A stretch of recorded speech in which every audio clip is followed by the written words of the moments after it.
আমার পক্ষ থেকে আমার উম্মতদের মাঝে তোমরা একটা বাণী হলেও তাদের মাঝে কি করবে, পৌঁছে দেবে।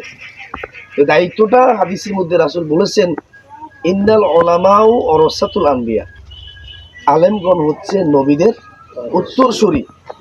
যেমন বাবা যখন মারা যায়, বাবার অসমাপ্ত কাজগুলোকে সন্তান করে, সন্তান যখন মারা যায় তখন তার অসমাপ্ত কাজগুলা নাতি করে। এরকম করে সিলসিলা মোতাবেক সামাজিক কাজ, ধর্মীয় কাজ, সকল কাজগুলা চলে কিনা। আমি মরে গেলে কি কাজ কি বন্ধ হয়ে থাকবে? কথা বলেন। আপনি যদি মরে যান, আপনার পরিবারের কাজ কি বন্ধ হয়ে যাবে? একটা মসজিদের ইমাম যদি চলে যায় বা আপনারা তাড়িয়ে দেন, এই মসজিদ কি বন্ধ থাকবে? চলবে। আপনি না থাকলেও চলবে, আমি না থাকলেও চলবে।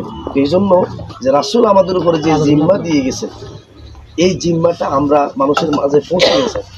রাসূল বলেছেন, লা নাবিয়্যা বা'দ, আমি হচ্ছে আনা খাতামুন নাবী, লা নাবিয়্যা বা'দ, আমি হচ্ছে সর্বশেষ নবী, আমার পরে আর কোনো নবী রাসূল পৃথিবীতে আসবে না। তো সেই দায়িত্ব তিনি দিয়ে গেছেন উম্মতে মুহাম্মদীর ওলামায়ে কেরামদের সাথে, যারা আলেম। এখন হয়তো আপনারা প্রশ্ন করতে পারেন, আমরা তো আলেম নই। আলেম কারা? আমি সংক্ষেপে এটার একটা সংজ্ঞা দিই আপনাদেরকে।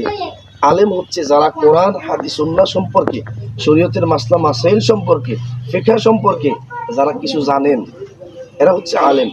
আলেম হওয়ার জন্য মাদ্রাসায় পড়া কোনো শর্ত নয়। আলেম হওয়ার জন্য কোনো বড় বড় স্কলার, বিভিন্ন প্রতিষ্ঠানে পড়া শর্ত নয়। এটা একজন মানুষ জেনারেল লাইনে শিক্ষিত হয়েও কোরআন হাদিসের অনেক জ্ঞান রাখে। আছে না এরকম? আপনাদের সমাজে, আপনাদের পাড়ায় দেখবেন অনেক আছে সাধারণ মানুষ, কিন্তু তারা 5 ওয়াক্ত নামাজ পড়ে, যথাযথভাবে আমল করে, আল্লাহর কোরআন মানে, রাসূলের সুন্নাহ মানে, রাসূলের আদর্শ মানে, সেই মোতাবেক তারা আমলিয়ার জিন্দেগি গঠন করে। আছে না এরকম? নাকি শুধু মাদ্রাসার ছাত্ররা, মাদ্রাসার হুজুরা নামাজ পড়ে, আর কে পড়ে না? পড়ে তো। এই জন্য এই দায়িত্ব শুধু আমার আর আপনার নয়, এটা সকলের দায়িত্ব। এটা রাসূল উম্মতে মুহাম্মদের উপরে দায়িত্বটা দিয়ে গেছেন, এটা আমাদের উপরে ওসিয়ত করে গেছেন।